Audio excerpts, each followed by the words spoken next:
Hi friends, welcome back to my channel. என்னோட counter டாப்போட deep clean தான் இன்றைக்கி நம்ம பார்க்க போகிறோம்.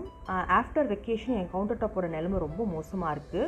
ஸோ ஸ்டவ்வும் பார்த்திங்கன்னா ரொம்பவே அழுக்காக இருக்குது. ஸ்டவ்வுக்கு கீழேயும் ரொம்ப அழுக்காக இருக்குது. ஸோ இது நான் வந்து ஒரு ப்ராடக்ட் வச்சு டீப் க்ளீன் பண்ண போகிறேன். அது என்ன ப்ராடக்ட் என்னன்றதெல்லாம் அது டீட்டெயில்ஸ்லாம் வந்து பார்க்கணுன்னா நீங்கள் ஸ்கிப் பண்ணாமல் வீடியோவை பாருங்கள். இது வரைக்கும் என் சேனல் நீங்கள் சப்ஸ்கிரைப் பண்ணலாம். சப்ஸ்கிரைப் பண்ணிவிட்டு பக்கத்தில் இருக்க பெல் ஐக்கனை ப்ரெஸ் பண்ணிக்கோங்க. ஸோ தட் நான் போடுற வீடியோஸ்லாம் உங்களுக்கு நோட்டிஃபிகேஷனாக வரும்.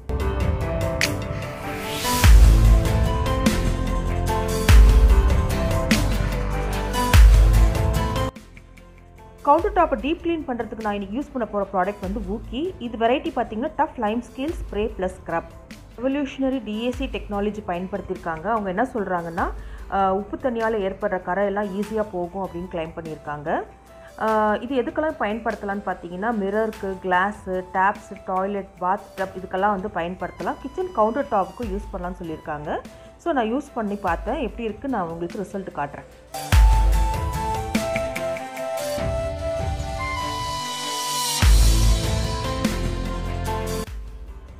என்னோடய கவுண்டர் டாப் பார்த்திங்கன்னா ஒரு எல் ஷேப் கவுண்டர் டாப். ஏற்கனவே நான் ஆர்கனைசிங் வீடியோ வந்து போஸ்ட் பண்ணியிருக்கேன். பார்க்கலன்னா உங்களுக்கு டிஸ்கிரிப்ஷனில் கொடுக்குறேன், பாருங்கள். ஃபர்ஸ்ட் நான் கவுண்டர் டாப்பில் இருக்கிற திங்ஸ் எல்லாம் எடுத்து வச்சிடுறேன். அப்புறமா அதில் இருக்கிற டஸ்ட் எல்லாம் ஒரு துணி வச்சு எடுத்துடுறேன். நான் ப்ராடக்ட்டை டைரெக்டாக யூஸ் பண்ணாமல் மக்கில் கொஞ்சம் தண்ணி எடுத்து அந்த ப்ராடக்டை போட்டு அதுக்கப்புறம் வந்து கொஞ்சம் நல்லா மிக்ஸ் பண்ணிவிட்டு இது கவுண்டர் டாப் ஃபுல்லாக நான் தெளித்து விட்டுட்டு ஒரு 10 மினிட்ஸ்க்கு அப்புறமா நான் க்ளீன் பண்ண போகிறேன். இந்த மாதிரி டஃப்பான கரைக்கு மட்டும் டைரெக்டாக கொஞ்சம் ஸ்ப்ரே பண்ணிக்கலாம்.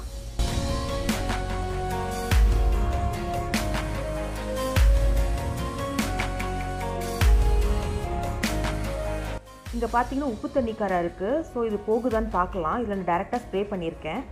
ஸ்டவ்லேயும் நான் ஸ்ப்ரே பண்ணி க்ளீன் பண்ணிக்க போகிறேன். இப்போ நான் ஸ்டவ் வந்து நல்லா தேய்ச்சி க்ளீன் பண்ணிக்கிறேன். நொரன்றது வரவே இல்லை, பட் எண்ணெய் பிசுக்கு நல்லா போச்சு. இதில் ஒரு 10 மினிட்ஸ் ஊறினதுக்கப்புறமா நான் கவுண்டர் டாப்பையும் தேய்ச்சி க்ளீன் பண்ணுறேன். ஸோ இந்த கரெல்லாம் ஈஸியாக வந்துருச்சு. நான் ரொம்பலாம் எஃபர்ட் போடல, கொஞ்சம் தேய்ச்ச உடனே இந்த கரெல்லாம் வந்துருச்சு.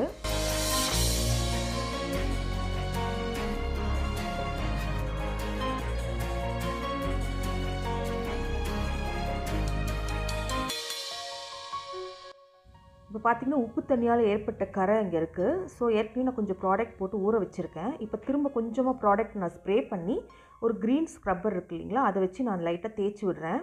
நிஜமாகவே சூப்பரான ப்ராடக்ட் தாங்க. யூஸ்வலாக நான் சிஃப் க்ரீம் ப்ராடக்ட் தான் யூஸ் பண்ணுவேன். அதில் போகாத இந்த உப்பு தண்ணி கரை வந்து இப்போ அழகாக இதில் போயிடும் பாருங்கள். உங்களுக்கு ரிசல்ட் நான் காட்டுறேன் ஃபைனலாக. இதுக்கு தண்ணி அதிகமாக செலவாகலை, ரொம்ப கம்மியான தண்ணி தான் தேவைப்பட்டது இந்த ஃபுல் கவுண்டர் டாப்பும் க்ளீன் பண்ணுறதுக்கு.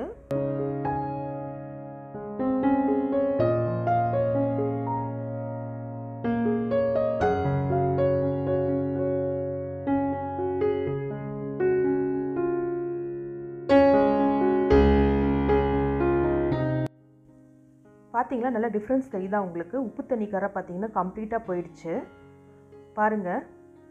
இந்த இடத்துல உப்பு தண்ணி கரையே இல்லை.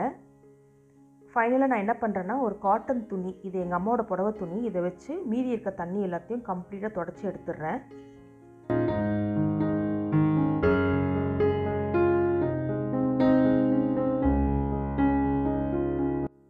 கிச்சன் க்ளீனிங் பர்பஸ்க்கு நான் அதிகமாக யூஸ் பண்ணது வந்துட்டு சிஃபோட க்ரீம். இது வந்து ஒரு 18 இயர்ஸாக யூஸ் பண்ணிகிட்ருக்கேன்.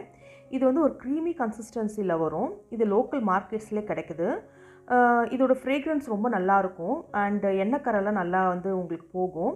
பட் உப்பு தண்ணியால் ஏற்படுற கரை இது போகவே போகாது. இதுக்கு தண்ணி கொஞ்சம் அதிகமாகவே செலவாகும். ரெண்டாவது, இது வாஷ் பண்ணதுக்கப்புறம் ஒரு லைட்டாக ஒரு ஒயிட் லேயர் மாதிரி இருக்கிற மாதிரி இருக்கும். அதுக்கப்புறம் திரும்ப நம்ம துடைக்கிற மாதிரி இருக்கும். சிஃபோட பவர் ஷேட் நான் ரெக்கமெண்ட் பண்ண மாட்டேன். பிகாஸ் அது வந்து ஸ்ப்ரே பண்ண உடனே ரொம்ப நெடி அடிக்கிற மாதிரி இருந்தது.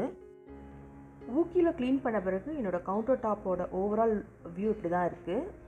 Vooki வந்து எண்ணெய் கரை மட்டும் இல்லை, உங்களுக்கு வந்து அந்த ஹார்ட் வாட்டர் ஸ்ட்ரெயினையும் நல்லா ரிமூவ் பண்ணுது. எனக்கு ரொம்ப பிடிச்சிருக்கு இந்த ப்ராடக்ட். நீங்களும் வாங்கி ட்ரை பண்ணுங்கள். உங்களுக்கு வந்து ஸ்க்ரீன்லேயே டிஸ்பிளே பண்ணியிருக்கேன் அதோட ரேட்டு. ஸோ உங்களுக்கு ரேட் ஓகேன்னா நீங்கள் வாங்கி ட்ரை பண்ணி பாருங்கள். இது ஸ்பான்சர் வீடியோலாம் கிடையாதுங்க. ஸ்பான்சர் பண்ணுற அளவுக்கு நம்ம சேனல் இன்னும் வளரல. சப்பாத்தி கல்லை நான் ஃபர்ஸ்ட் கவுண்டர் டாப்பில் தான் வச்சுருந்தேன். இப்போ இந்த வெர்டிக்கல் ஸ்பேஸை இந்த மாதிரி ஒரு ஆர்கனைசர் வச்சு அதில் நான் வந்து இந்த சப்பாத்தி கல்லை ஆர்கனைஸ் பண்ணி வச்சுருக்கேன். இது வந்து இந்த வெர்டிக்கல் ஸ்பேஸோட பிளேஸை வந்து நல்லா யூஸ் பண்ணுற மாதிரி இருக்குது.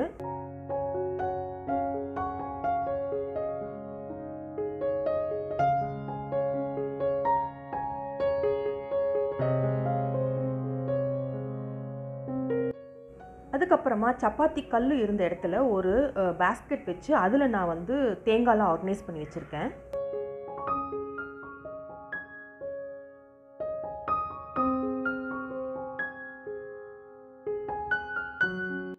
இந்த டிஐஒய் ஆர்கனைசரில் நான் பீங்கான் ஜாடியில் உப்பும் அப்புறம் வந்து காஞ்ச மிளகாவும் ஸ்டோர் பண்ணி வச்சுருக்கேன்.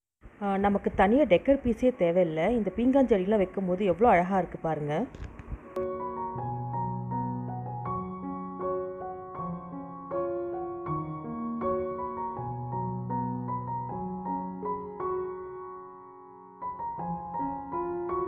இந்த மெட்டல் ஸ்டாண்ட் மேலே ஒரு ஜாடி வச்சுருக்கேன். இந்த ஜாடியில் பார்த்திங்கன்னா நான் புளி ஸ்டோர் பண்ணி வச்சுருக்கேன்.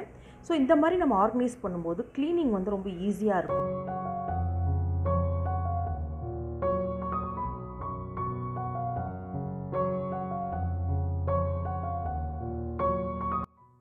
இப்படி தான் என்னோடய ஆயில் கண்டெய்னர்ஸில் நான் ஆர்கனைஸ் பண்ணி வச்சுருக்கேன்.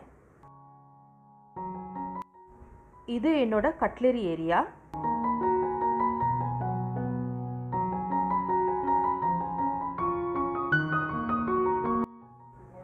என்னோடய கவுண்டர் டாப்போட ஓவரால் வியூ இப்படி தான் இருக்கும். ஸோ உங்களுக்கு இந்த வீடியோ பிடிச்சிருக்குன்னு நினைக்கிறேன். பிடிச்சிருந்ததுன்னு லைக் பண்ணுங்கள், ஷேர் பண்ணுங்கள், கமெண்ட் பண்ணுங்கள், சப்ஸ்கிரைப் பண்ண மறக்காதீங்க. தேங்க்யூ ஸோ மச் ஃபார் வாட்சிங் மை வீடியோ.